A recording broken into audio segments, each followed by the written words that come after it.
तर मंडळी चला आज तुमच्यासोबत मी एकदम झटपट असं सुक्क चिकन कसं बनवायचं तेही एकदम कमी साहित्यामध्ये आणि कमी वेळामध्ये त्याची रेसिपी सुरू करते। तर सर्वात अगोदर इथे मी अर्धा किलो एवढं चिकन घेतलेलं आहे आणि त्याला स्वच्छ धुवून घेतलेलं आहे। त्यावरती एक लिंबू सुद्धा पिळून घेतलेला आहे। त्यामध्ये मी आलं लसूण आणि मिरचीची पेस्ट घालून घेतलेली आहे। सोबतच अर्धा चमचा चिकन मसाला आणि काही घरगुती मसाले घालून घेतलेला आहे। थोडंसं वरून तेल घालून घ्यायचं आहे आणि चिकनला 15 ते 20 मिनिटं मॅरिनेशन साठी ठेवून द्यायचं, व्यवस्थित असं मॅरिनेट करून घ्यायचं आहे। चिकन मॅरिनेट होईपर्यंत आपल्याला इथे अर्धा बारीक चॉप कांदा कापून घ्यायचा आणि सोबतच कढीपत्ता।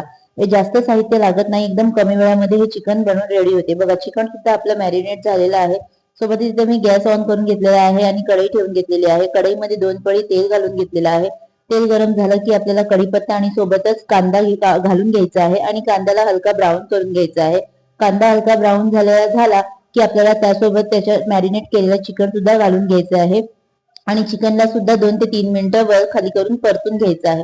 आणि ह्या चिकनला आपल्याला पाणी न घालता शिजवून घ्यायचं आहे, कारण मॅरिनेशन केलेल्या चिकनला ऑलरेडी पाणी सुटलेलं असते। तुम्ही पाहू शकता चिकनला आपलं पाणी सुटलेलं आहे। आता 15 मिनिटं अजून वाट बघायची आहे। बघा 15 मिनिटानंतर आपलं चिकन एकदम व्यवस्थित असं ड्राय झालेलं आहे। तुम्ही पाहू शकता एकदम गरमागरम चिकन बनून रेडी झालेलं आहे। तुम्ही याला चपाती सोबत भाकरी सोबत खाऊ शकतात। आता वरतून आपल्याला कोथिंबीर घालायची आहे आणि व्हिडिओ आवडला असेल तर लगेच लाईक फॉलो आणि शेअर करायचं आहे बरं का। थँक्यू।